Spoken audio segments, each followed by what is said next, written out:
Kiongozi, pole na safari kwanza. Asante. Unaweza kutuambia safari ya Malawi kwa ujumla ilikuwa vipi kwa uongozi pamoja na wachezaji? Tunamshukuru Mwenyezi Mungu, safari ilikuwa nzuri. Tumefika salama, tumefanya kilichotupeleka na kimemalizika. Tumerudi salama, tunamshukuru Mwenyezi Mungu, tumefika nyumbani.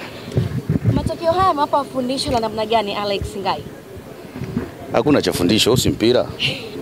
Kwani tulikuwa darasani pale kwenda kwanza kukokotoa max? Hakuna. Imetokea bahati mbaya na kiukweli hatukuwa kwenye kiwango chetu bora kabisa cha siku zote, kwa hiyo tumepoteza mechi. Lakini bado tuna dakika 90 za pili ambazo zinakuja kufanyika Dar es Salaam. Kwa hiyo naamini kuna jambo tutafanya na tutaqualify kwenda hatua inayofuata. Kama uongozi, maamuzi mliofanya tunaona yaliungwa mkono na mashabiki. Kwenu ninyi inatoa taswira gani kuona kwamba mashabiki bado wako nanyi viongozi katika kile ambacho mlikiamua? Hii ni timu ya wananchi. Kwa hiyo sisi ni baadhi tu ya wananchi ambao tumepewa dhamana ya kuiongoza klabu yao. Kwa hiyo nao siku zote huwa wako bega kwa bega na timu yao. Kwa hiyo ni lazima watusapoti ili tuendelee kufanya vizuri.